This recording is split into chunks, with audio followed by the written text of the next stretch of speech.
Raising Kumanthong destroyed Emily's life. Emily, a rising young singer in the entertainment industry, begins facing inexplicable misfortunes after earning her first award.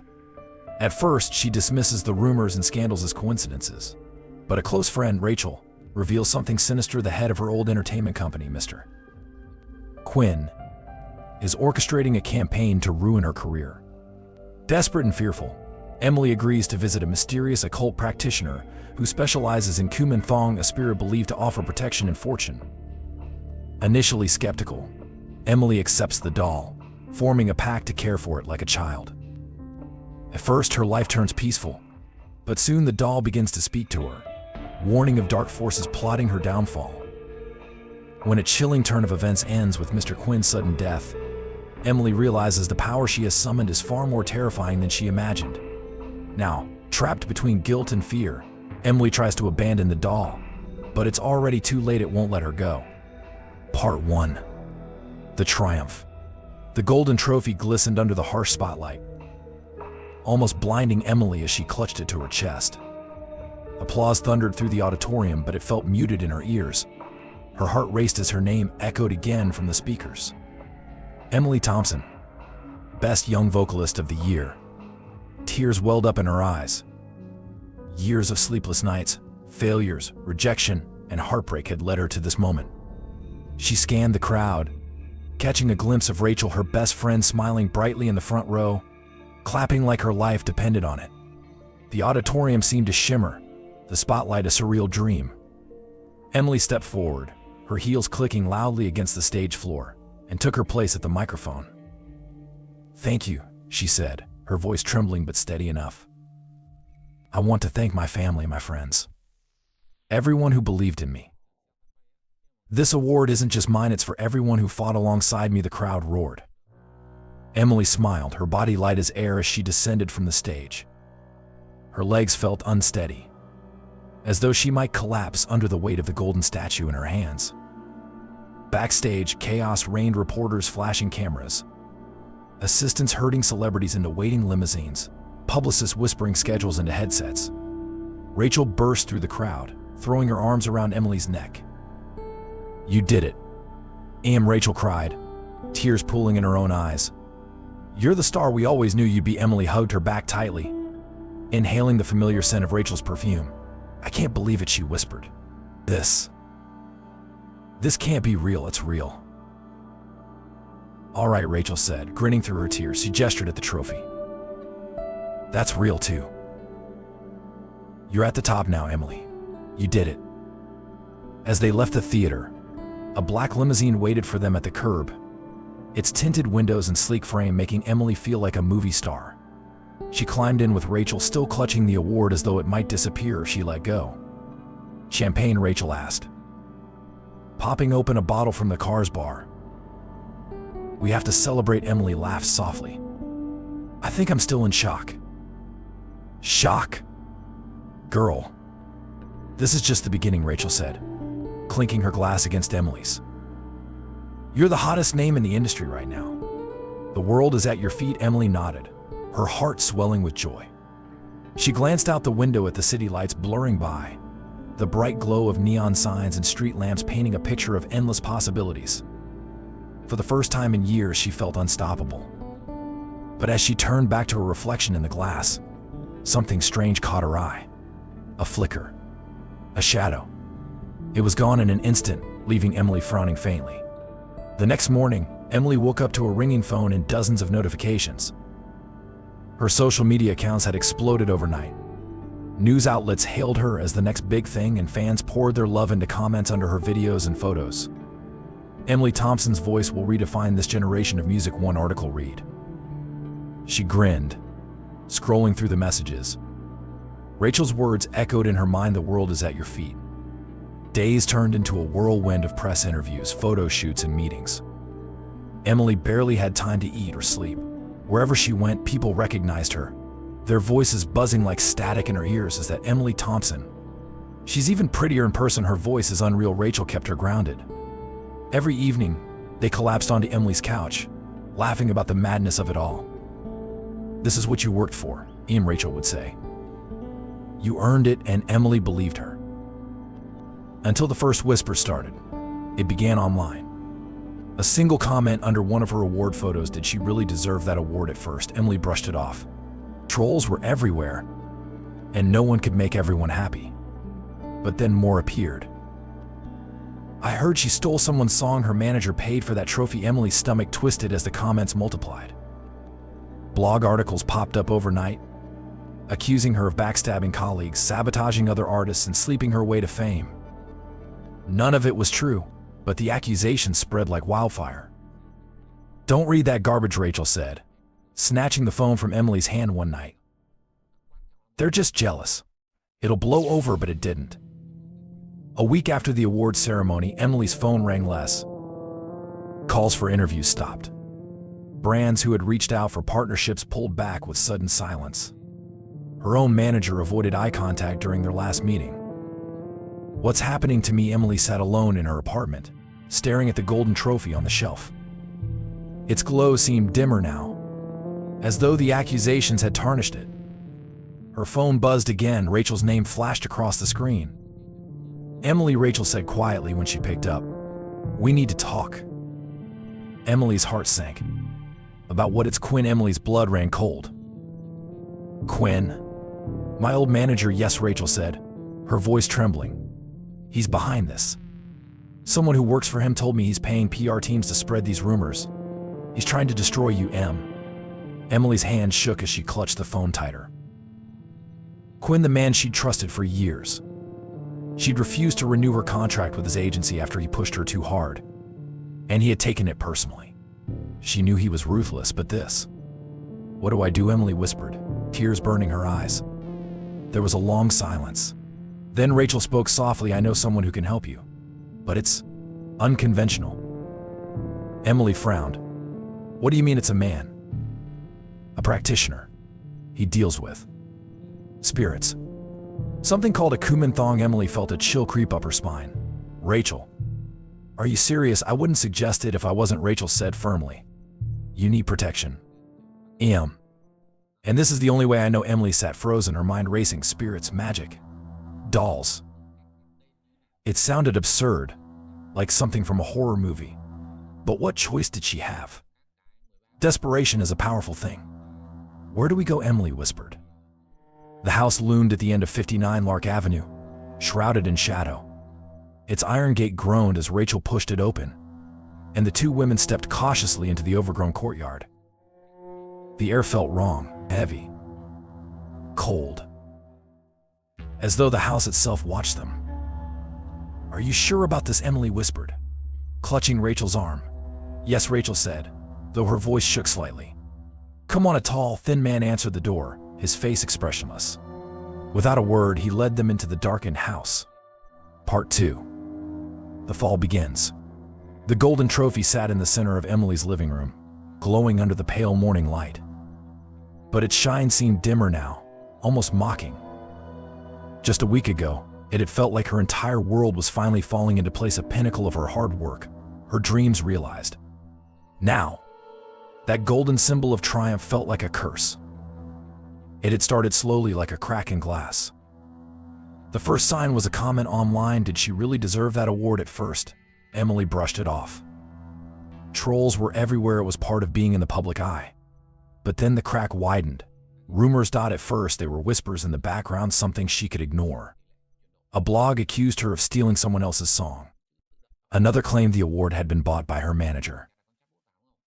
Comments on her social media became cruel and cutting. She's a fraud. I heard she cheated her way to the top. No way she earned that award fairly. Emily scrolled through the endless flood of hate on her phone late into the night, her vision blurring with tears. Every cruel word chipped away at her confidence, carving doubt into her mind. Had she deserved it? Had she really worked hard enough? By midweek, her phone began ringing less often. Calls from excited producers and brands offering endorsements suddenly fell silent. Emily tried to push it aside, forcing herself to smile when Rachel visited, pretending it was all fine. But it wasn't. Her manager, Tom, had called her into his office that Thursday. Emily, we need to talk, he said, his tone uncharacteristically tense. She sat across from him, her hands clasped tightly in her lap. What's wrong? Did something happen? Tom sighed, rubbing his temples. He couldn't meet her gaze. The rumors, Emily. They're bad. Really bad. Sponsors are pulling out. Interviews are being canceled. But it's not true, she protested, her voice cracking. I know, he said, almost impatiently. But the damage is done. In this business, it doesn't matter if it's true or not. Perception is everything, so. What do we do? She asked softly, her throat dry. Tom shook his head. There's nothing we can do. Just lay low. Let it blow over. Maybe it'll die down. Emily left the office in a daze, her mind spinning. People she had once trusted, journalists, producers, even friends in the industry, were suddenly avoiding her calls. Their silence screamed louder than any accusation. She couldn't escape it. The rumors followed her everywhere, online, on the radio, even whispered in coffee shops where strangers stared as she passed. Friday evening, Emily collapsed onto her couch, exhausted. Her phone buzzed, another cruel comment flashing across the screen. Fraud. Fake. Liar. Her chest tightened. She felt like she couldn't breathe. Why is this happening to me? Tears rolled down her cheeks as she buried her face in her hands. Her career, her dreams, everything she had fought for, was all unraveling in front of her, like sand slipping through her fingers. Emily, Rachel's voice startled her. She hadn't heard the door open. Rachel stepped inside, carrying takeout bags, her smile fading when she saw Emily. Oh, Rachel said softly, sitting next to her. Hey, it's going to be okay. Talk to me. Emily shook her head, wiping at her tears. It's not okay, Rachel. It's everywhere. People hate me, and I don't even know why. Rachel placed a comforting hand on her back. It's not true. You know that. I know that. They're just jealous, but it's not stopping. Emily cried. No one believes me. My manager won't even help me. What did I do to deserve this? Rachel's face turned serious. Emily, I think I know what's happening. Emily blinked at her. What are you talking about? Rachel hesitated, chewing her lip nervously. It's Quinn. Your old manager. At the sound of his name, Emily's stomach twisted into a knot. Quinn, I heard from someone who works at his agency. He's behind this. He's paying people to spread these rumors about you. He wants to ruin you. Emily stared at her, her mind reeling. Quinn, the man she had trusted for years.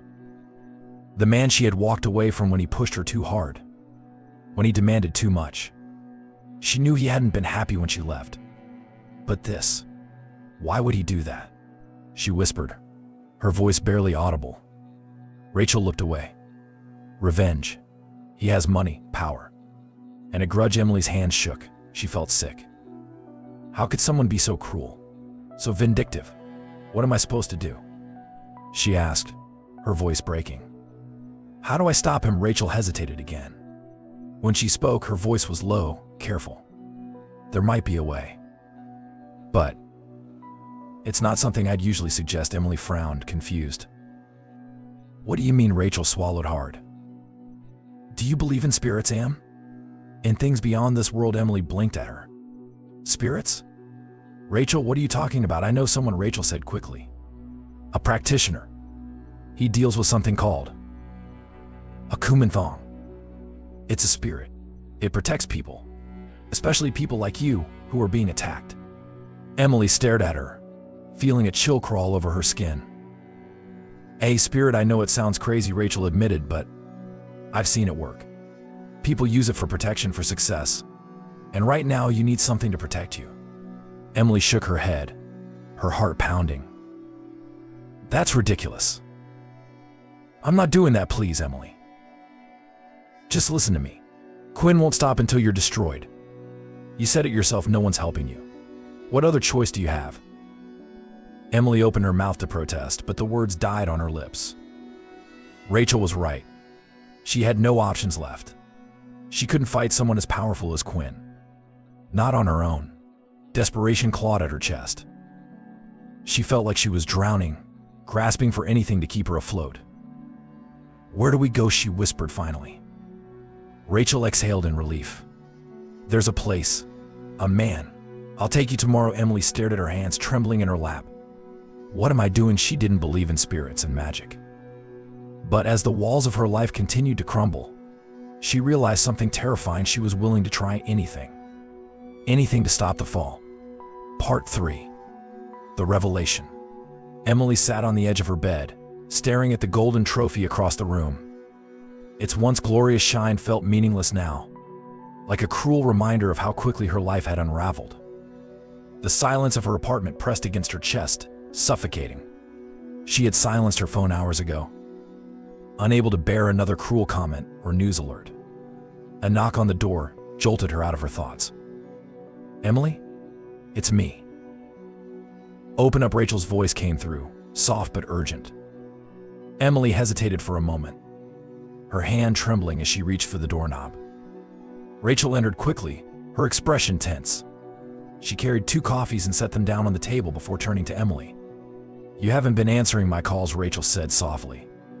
"I didn't want to talk to anyone," Emily replied, her voice hollow. Rachel sat beside her, reaching out to squeeze her hand. "I know you're hurting, Em, but you need to hear what I have to say." Emily looked up, her bloodshot eyes searching Rachel's face. "Is it more rumors?" she whispered bitterly. Rachel shook her head. "No, it's the truth. About Quinn." The name alone sent a shiver through Emily. "Quinn?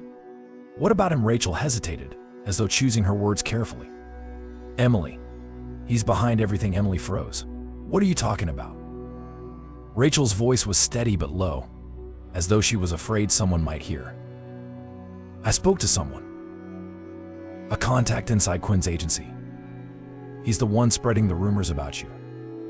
Paying journalists, hiring PR teams to drag your name through the mud. He wants to ruin you." Emily blinked, disbelief and anger warring on her face. "Why? Why would he do this to me?" "Revenge," Rachel replied bluntly. "You walked away from his agency. You embarrassed him. He's not the kind of man who forgives. You know how much power he has in this industry. He's using every bit of it to destroy you." Emily's heart pounded in her chest. Her breathing quickened as Rachel's words sank in. Quinn, the man who had once guided her career, who had promised her success, this was his doing.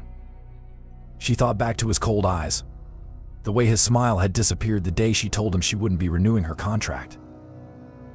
"This can't be true," Emily whispered, her voice shaking. He wouldn't go that far." Rachel's expression darkened. "He would. And he has." Emily buried her face in her hands, her mind spinning. "All of it. The interviews canceled. The sponsorships pulled. The hate online, it wasn't random. It wasn't a coincidence. Quinn had orchestrated it all." "How do I fight this?" Emily muttered, more to herself than to Rachel. "How do I stop him?" Rachel hesitated, and Emily looked up sharply. "What?" Emily demanded. "What aren't you telling me?" Rachel swallowed hard. "There might be a way, but it's not exactly normal." Emily frowned. "What do you mean?" "It's something spiritual," Rachel said carefully, her eyes darting to the floor. "There's a man I know. He's a practitioner. He deals with things that can help you, protect you." Emily stared at her, incredulous. "Are you serious right now? Spiritual?" "Rachel, this isn't the time for fairy tales." "It's not a fairy tale," Rachel insisted, her voice firm. "It's real. People in desperate situations have turned to him, and it's worked. He deals with Kumanthong." "Kumanthong," Emily repeated slowly, her tongue unfamiliar with the words. Rachel nodded. "It's a spirit. A child spirit. The practitioner binds it to an object, a doll, usually, and it protects its owner. It can bring good fortune, success, and it can guard you against harm." Emily felt a chill crawl up her spine. She stared at Rachel as though her friend had lost her mind. "You can't be serious. A spirit? Are you listening to yourself?" "I know how it sounds," Rachel said quickly, holding up her hands. "But listen to me. Quinn is not going to stop. He's powerful, Emily. You can't fight him with PR statements or interviews. You need something stronger, something he can't control." Emily shook her head, standing up. "This is crazy. I can't do that. I don't even believe in it." Rachel stood, stepping in front of her. "Emily, please. Just listen to me. I know it sounds insane, but I'm telling you this might be your only chance. Think about everything he's taken from you already. Your reputation, your career. If you don't do something now, you'll lose everything. Emily's shoulders slumped. Rachel's words hung in the air like a dark cloud. Deep down, she knew Rachel was right. Quinn wouldn't stop until she was nothing but a footnote in a scandal. The weight of helplessness pressed against her chest, suffocating her. "Where is this man?" Emily whispered finally. Rachel's face softened with relief. "He has a place. It's not far from here. We can go tomorrow. Just trust me, okay?" Emily nodded slowly, though dread curled in her stomach. "Okay." Tomorrow that night, Emily lay in bed, staring at the ceiling. Sleep refused to come. The room felt too quiet, too still, as though the shadows were watching her. She turned her head toward the golden trophy on the shelf. Quinn is doing this, she thought bitterly. He's pulling all the strings. Anger bubbled in her chest, mingling with fear. She had worked too hard, sacrificed too much to let someone take it all away. If this spiritual solution could help her, even a little, she would try it. As her eyes began to flutter shut, a faint noise echoed through the apartment. A whisper. Emily's eyes shot open, her heart thudding in her chest. She sat up, straining to listen. Nothing. The room was silent again, but the unease lingered. She turned on her bedside lamp, its weak light barely pushing back the shadows in the corners of the room.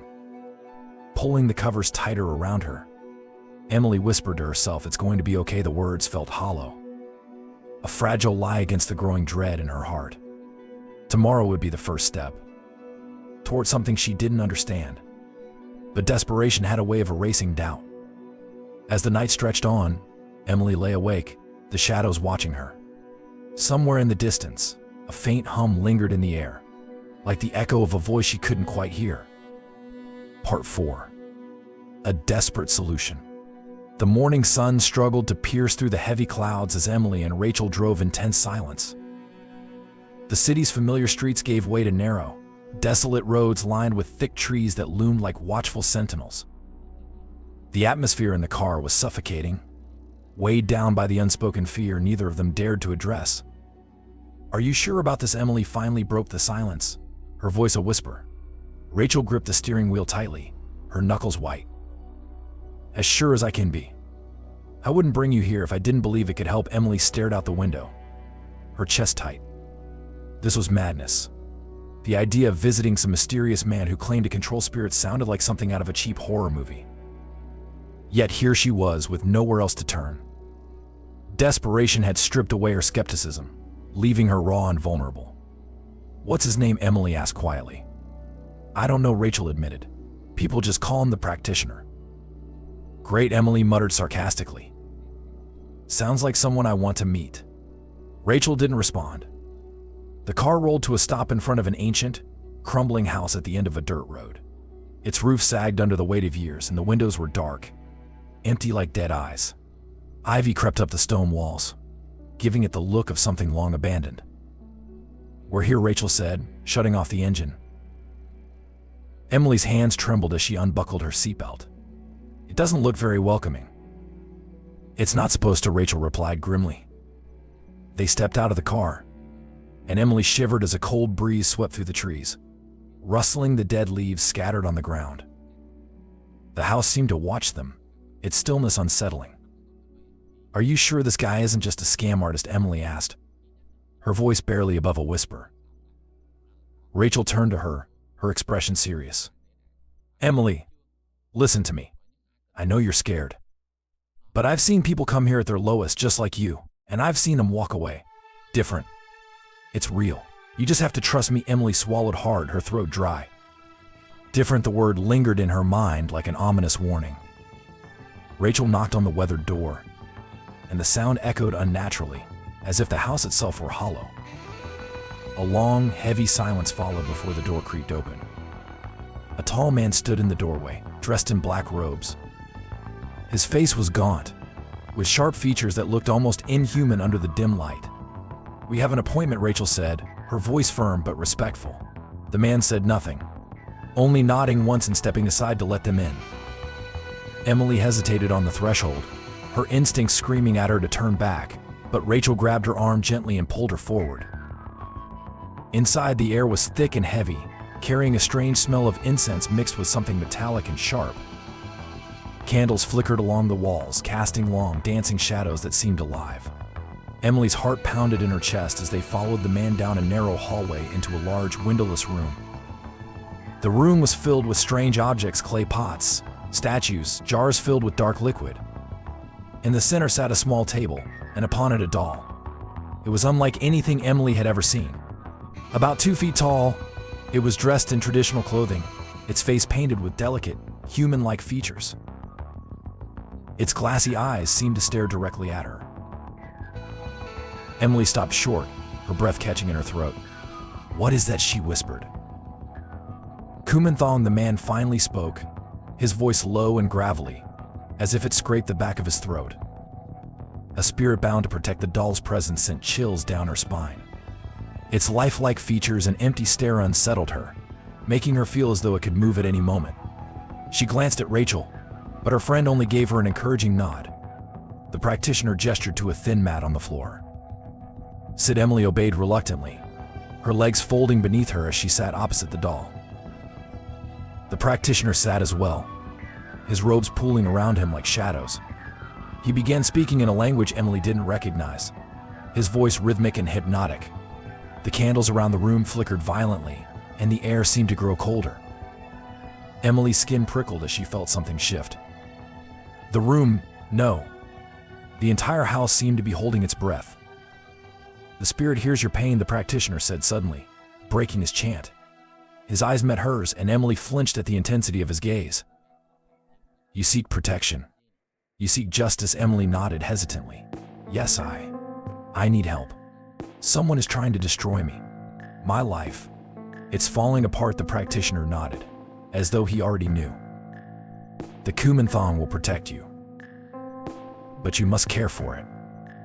You must feed it, honor it, and treat it as your own child.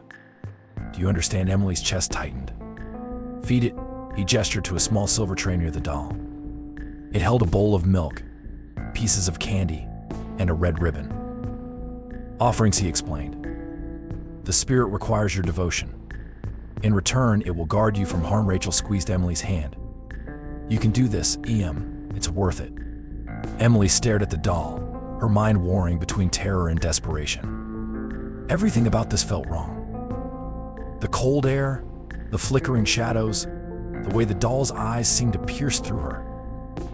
"And if I don't?" she whispered, the question slipping out before she could stop it. The practitioner's expression darkened. "If you abandon it, you invite its wrath. The spirit is loyal, but it does not forgive betrayal." A lump formed in Emily's throat. She turned to Rachel, desperation in her eyes. "I don't know if I can do this." Rachel's voice was gentle but firm. "You can. You don't have a choice, Em. Quinn isn't going to stop. This is your only chance to fight back." Emily's gaze returned to the doll. Its glass eyes seemed to bore into her, as though waiting for her decision. Finally, she exhaled shakily. "Okay, I'll do it." The practitioner smiled faintly, a smile that didn't quite reach his eyes. He handed her the doll, its weight heavier than she expected. The moment her fingers wrapped around it, the room seemed to shift again. The air grew warmer, the shadows settling. "Take it home," the practitioner instructed. "Make your offerings. Speak to it. Treat it as your own." Emily nodded, though every instinct in her body screamed at her to throw the doll away and run. But desperation held her in place. She had no other options. As Rachel led her out of the house, the practitioner's voice followed her. "Do not forget. It is always watching." In the car, Emily stared at the doll resting on her lap. Its presence was unnerving, and though its face was still, it felt alive. Rachel broke the silence. "You'll be okay now, Em." "You'll see." Emily didn't respond. She couldn't shake the feeling that something dark had followed them out of that house, and it was sitting. Part 5. The Pact. Emily's hands were clammy as she clutched the doll to her chest, its painted face pressed against her trembling fingers. The drive back from the practitioner's house on 59 Lark Avenue had been silent. The oppressive stillness lingered like a heavy fog, wrapping itself around Emily and Rachel, choking out any attempt at small talk. "We're almost home," Rachel said softly, breaking the silence. Her eyes darted toward Emily's pale face, the way her gaze remained fixed on the doll, as though afraid to look away. Emily didn't answer. She just stared at it. The Kumanthong. The weight of the doll felt unnatural in her arms. It wasn't heavy, not really, but there was something off about it, as though it contained far more than wood and fabric. It felt alive. Rachel pulled up to Emily's apartment building and turned off the engine. "Emily, you okay?" Emily blinked and looked up, her voice shaky. "I don't know. I think I made a mistake." Rachel's expression softened, and she placed a hand on Emily's arm. "No, you didn't. You're doing this for a reason. Quinn won't stop until you're destroyed. The doll is here to protect you, but it doesn't feel right," Emily whispered, her throat tight. "It doesn't have to feel right," Rachel said firmly. "It just has to work." Emily nodded weakly, though the fear still gnawed at her insides. She pushed the car door open and stepped out, the chill of the night air prickling her skin. The doll remained cradled against her chest as she climbed the stairs to her apartment. Inside, the apartment felt cold and lifeless, as though it had been waiting for her. Emily set the doll on the coffee table and stared at it. Its small, glassy eyes reflected the dim light of the room, unblinking, watching her. For a moment, she swore its painted lips curled slightly, but when she blinked, it was just the same doll, motionless and silent. "What am I doing?" Emily thought bitterly, sinking onto the couch. She rubbed her temples as Rachel's voice echoed in her head. "Treat it like your own child. Feed it, care for it, and it will protect you." Emily eyed the silver tray Rachel had packed for her, a small bowl of milk, red candies, and a ribbon. She hesitated, her hand trembling as she picked up the tray and placed it in front of the doll. "Here," she whispered, feeling foolish. "I'm offering you this. Please help me. Protect me." Nothing happened. The room remained still. Emily let out a shuddering breath, feeling the weight of exhaustion pulling her under. She grabbed a blanket, curled up on the couch, and tried to sleep. The doll sat motionless in front of her, its unblinking gaze fixed on nothing. Hours later, something woke her. It wasn't a sound, it was the feeling of being watched. Emily's eyes snapped open, her heart hammering in her chest. The apartment was dark, save for the faint glow of the streetlight filtering through the blinds. She sat up slowly, her breath catching. The doll. It was still there, sitting on the coffee table exactly where she had left it. But something felt different. Its presence felt heavier, as though it were no longer just an object but something. Aware. "This is insane," Emily whispered to herself, wiping a hand across her face. She reached for her phone to check the time, 3:17 a.m. As she set the phone back down, a faint sound drifted through the silence, a soft, childlike giggle. Emily froze. Her blood turned to ice as her eyes darted toward the doll. It hadn't moved. But the sound had come from somewhere. The giggle echoed faintly in her ears, playful and distant. "Hello," she called out weakly, her voice trembling. She knew no one else was there. Silence. Emily swallowed hard, trying to steady her breathing. She glanced at the doll again, then forced herself to her feet. "I'm just hearing things." It stressed, but as she turned to go to her bedroom, she heard it again. A giggle. This time it was closer. Emily spun around, her pulse pounding in her ears. The doll hadn't moved, but its glassy eyes seemed different, brighter, as though they were looking at her, not through her. Emily stumbled backward, nearly tripping over the edge of the couch. "Stop it," she whispered, her voice trembling. "This isn't real." The giggling stopped. The apartment was deathly silent again, but the air felt wrong, thick and suffocating. Emily stared at the doll for another long moment, then turned and fled to her bedroom, slamming the door shut behind her. She crawled into bed, pulling the blankets up to her chin. She tried to convince herself it was nothing, just her imagination running wild, but sleep didn't come. Her heart raced, her ears straining for the faintest sound. Outside the door, the apartment was still. But in the darkness, Emily swore she heard soft footsteps. The next morning, sunlight streamed through the windows, chasing away the night's shadows. Emily sat at the kitchen table, staring at the doll now placed neatly back on the coffee table. It looked harmless in the light of day, just an ordinary object. Rachel arrived soon after, carrying coffee and pastries. She frowned when she saw Emily's pale face and tired eyes. "You didn't sleep, did you?"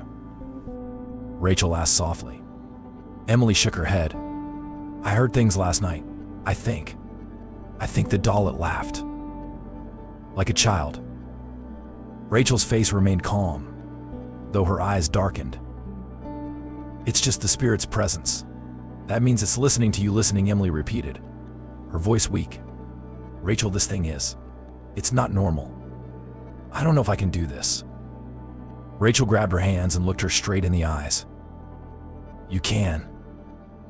Emily, this is your only chance. It's here to help you. But you have to trust it. Treat it like it's real, because it is." Emily looked over at the doll again, dread pulling in her stomach. The thought of speaking to it, of treating it like her own child, made her feel sick. But Rachel was right about one thing: she was out of options. "Fine," Emily said finally, her voice barely above a whisper. "I'll do it," Rachel smiled faintly. "Good. Just don't forget the rules. It needs you, Emily." "And you need it," Emily nodded weakly, staring at the doll. Its glassy eyes seemed to gleam, as though it had heard every word. And deep in the pit of her stomach, Emily couldn't shake the feeling that it was smiling. Part 6. The turning tide. The first change was subtle, almost too subtle for Emily to notice. It started the day after she began making offerings to the doll. A faint calmness settled over her apartment, as if an invisible weight had lifted. The suffocating dread she had felt since Quinn's campaign to destroy her seemed to ebb, like water slowly retreating from a shore. That morning, Emily's phone buzzed with a notification. She hesitated before checking, bracing herself for more venomous comments or scandalous headlines. But to her surprise, it was an email from her agent. "Emily, there's been a development. Call me ASAP." Her heart skipped a beat. She dialed immediately, her hand shaking. "Tom," Emily said breathlessly. Her agent's voice was brighter than it had been in weeks. "Emily, I don't know what happened, but the tide's turning. The articles attacking you have started disappearing like someone's pulling strings to get them taken down. Sponsors who backed out, they're reaching out again. I don't get it, but it's good news. Damn good news." Emily sat frozen, disbelief washing over her. "You're serious?" "Serious as a heart attack," Tom replied. Something shifted. "Whatever it is, don't question it. Just take the win." Emily hung up and sat staring at the doll across the room. It sat motionless on the small shelf where she had placed it, its painted face expressionless and still. But the atmosphere around it had changed. It no longer felt quite as ominous now. It felt purposeful. She approached the doll slowly, her voice soft. "Is this you?" Silence. Of course there was no response. Still, she lit the incense Rachel had given her, placed candies in the silver dish, and whispered, "Thank you." Over the next week, Emily's luck improved dramatically. The headlines accusing her of scandals began to vanish from the internet, replaced with glowing reviews of her past performances. Offers for interviews returned, and calls for collaborations came flooding back. It was as if someone had hit a reset button on her career. "I told you," Rachel said one afternoon, sipping coffee at Emily's kitchen table. "The Kumanthong is protecting you." Emily stared at the doll sitting quietly in the corner of the room. She still couldn't shake the unease it brought her, but she couldn't deny the results. "It's like magic," she murmured. "It is," Rachel replied. "You just have to keep caring for it." "That's the pact." Emily nodded but said nothing. As the days passed, the fear began to ebb, replaced by cautious hope. She followed the rules religiously, treating the doll with offerings and quiet words of gratitude every morning and night. For a while, it felt like her life was coming back together. But then, one night, everything changed. It was well past midnight when Emily stirred awake. The air in her bedroom felt heavier than usual. the silence so thick it was almost suffocating. She rolled over in bed, her eyes fluttering open, and then she heard it. Emily, a small, childlike voice whispered her name. Emily froze. Her body went rigid under the covers, her breath caught in her throat. The voice had been soft, barely audible, but it was unmistakable. Emily. The whisper came again, closer this time. Emily sat up, her chest heaving. She turned her head toward the corner of the room, where the doll sat on its shelf. Its glassy eyes reflected the faint moonlight streaming through the window. The room was silent, yet the air buzzed with an unnatural energy. "Who's there?" Emily whispered, her voice trembling.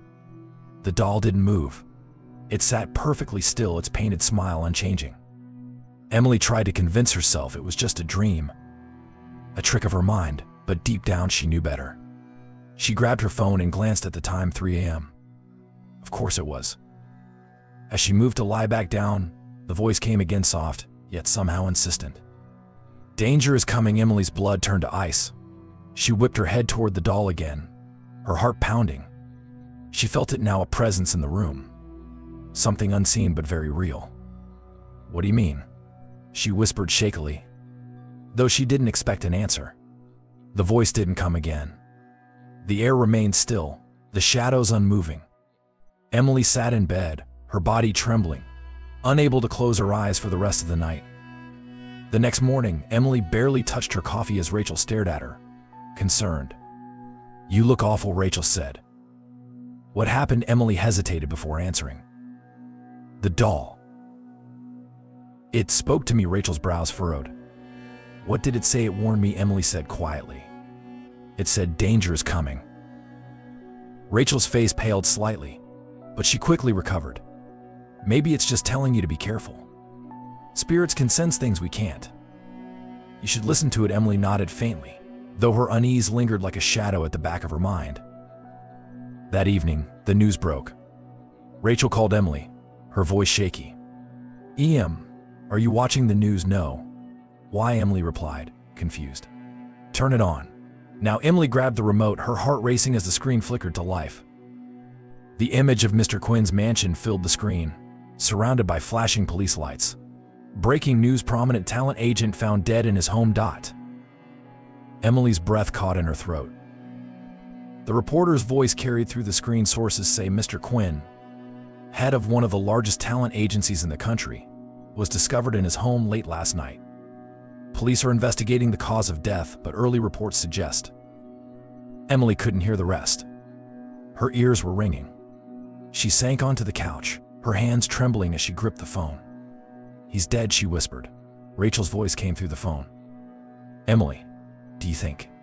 Emily's eyes drifted to the doll sitting quietly on the shelf, its expression unchanged. But something about it felt different. Its presence was heavier, more real than ever before. She dropped the phone, her pulse roaring in her ears. What had she done? The doll stared back at her, silent but watchful. And for the first time, Emily understood the truth. The Kumanthong was listening. Part 7. The Guilt.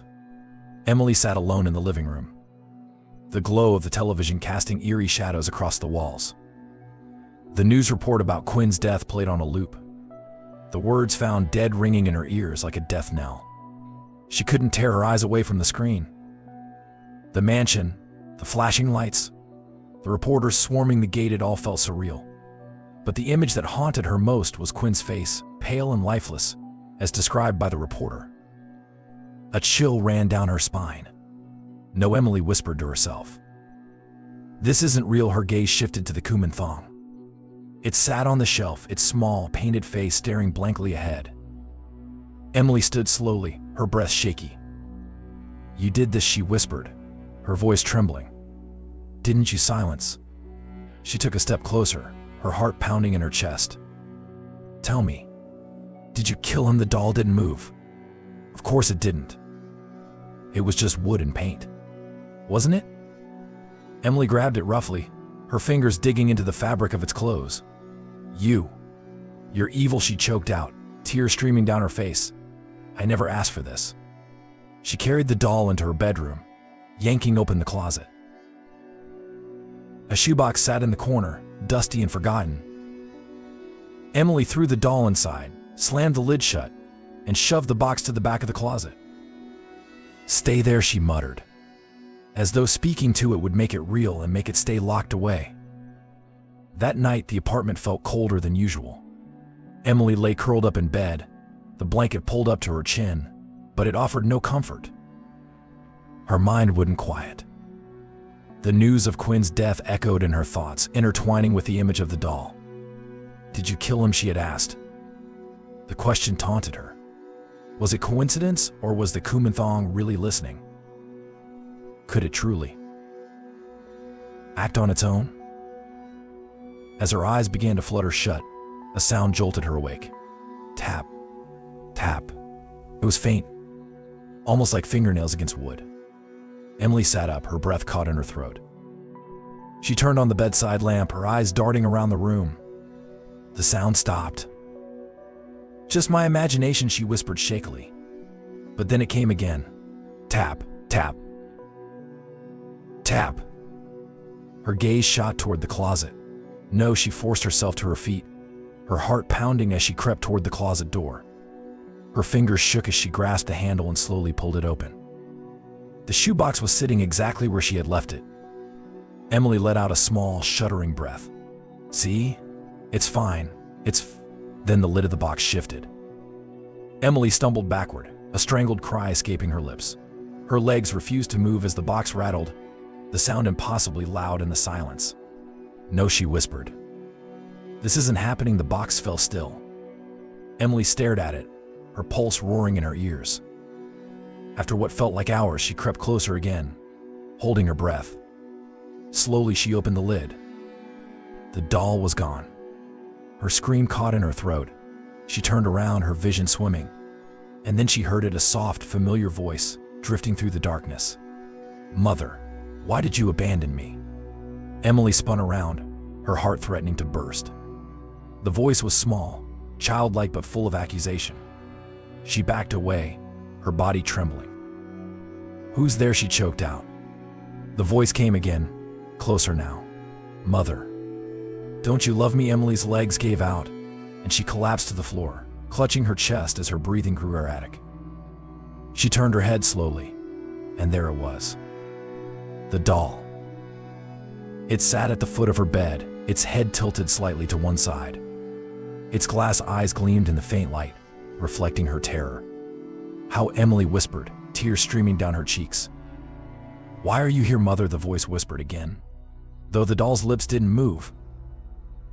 Emily pushed herself backward, desperate to escape, but the voice only grew louder, more insistent. "You can't leave me.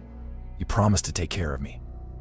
The air grew colder, the shadows in the room twisting unnaturally. Emily's chest tightened as panic clawed at her insides. "I didn't mean to. I didn't mean for any of this to happen," she sobbed.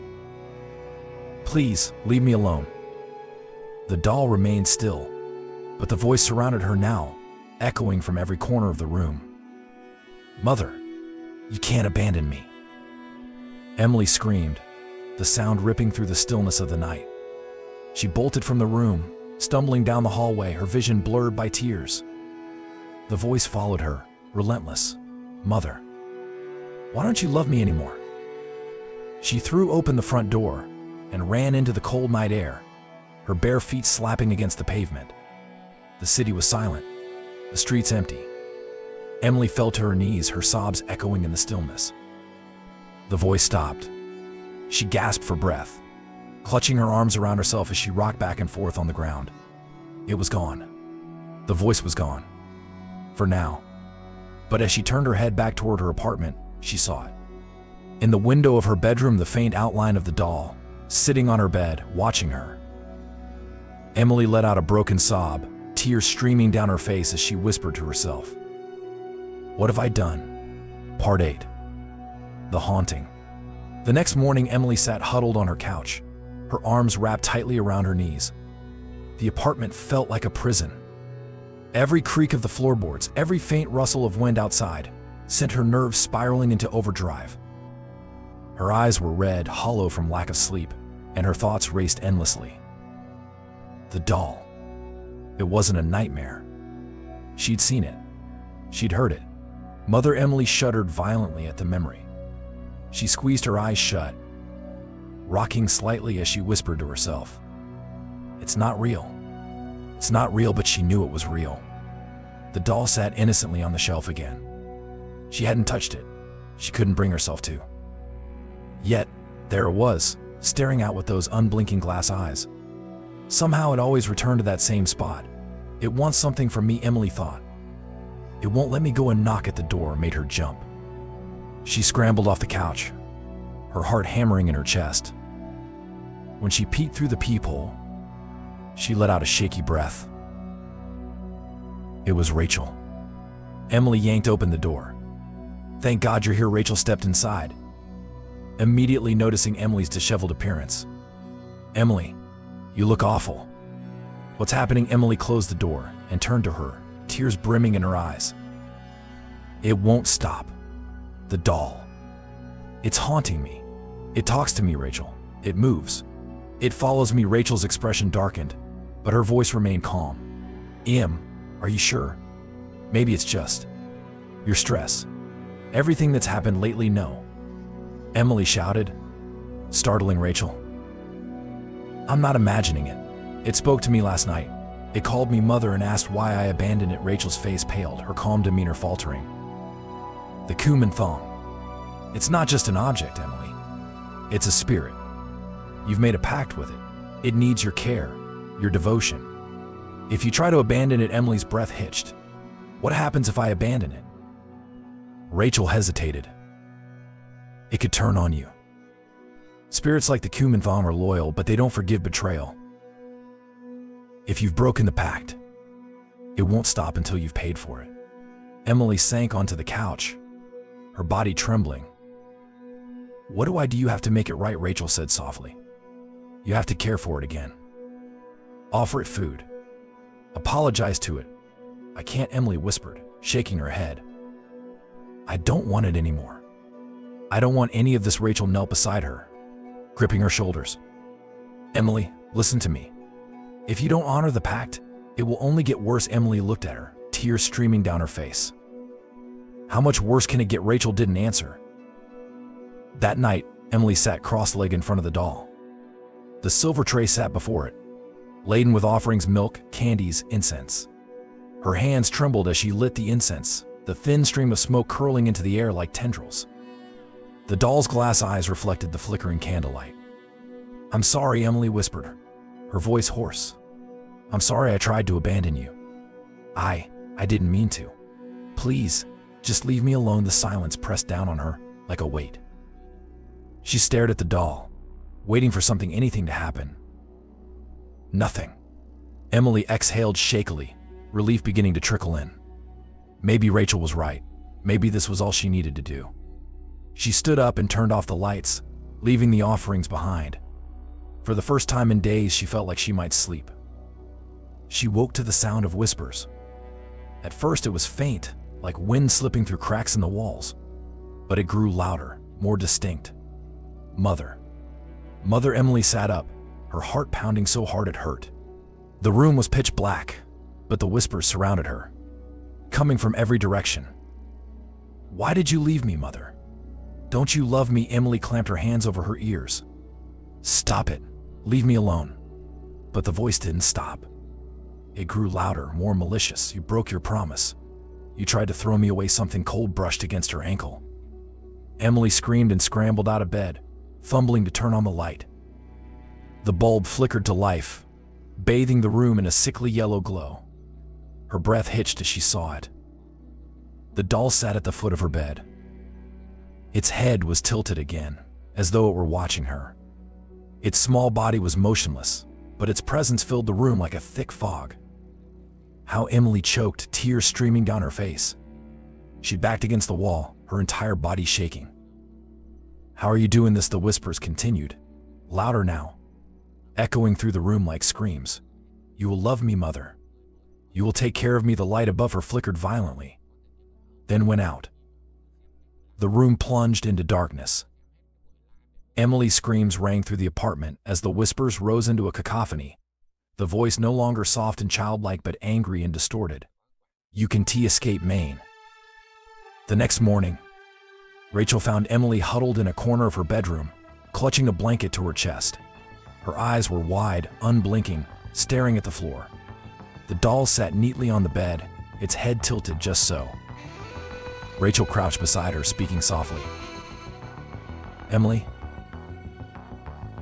Emily, look at me. Emily didn't move. She just kept whispering to herself. It won't let me go. It won't let me go. Rachel glanced nervously at the doll, then back at Emily. We'll fix this, okay?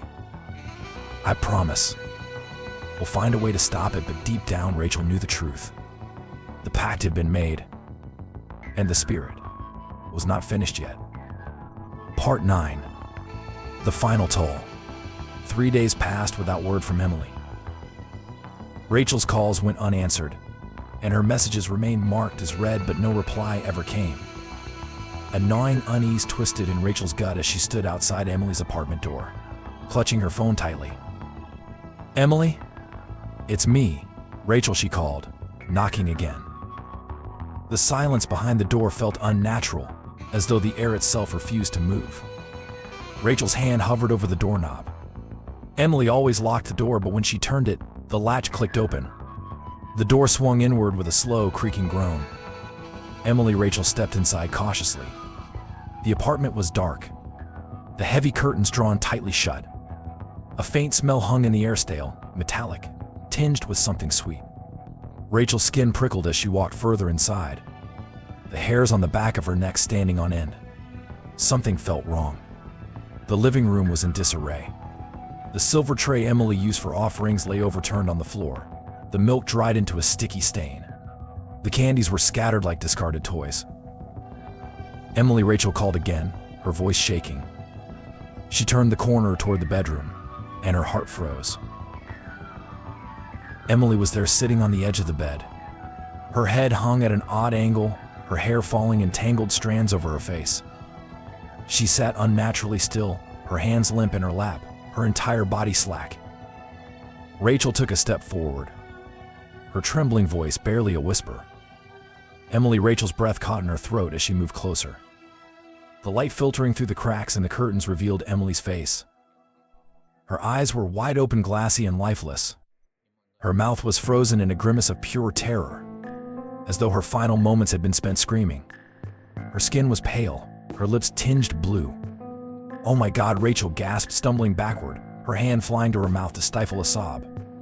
Tears filled her eyes as she stared at her friend's lifeless body. No, no, no, no, no, the room was silent, but the air felt heavy, oppressive, as if something lingered there, watching her. And then Rachel saw it. At the foot of the bed, nestled neatly on the blanket, was the doll.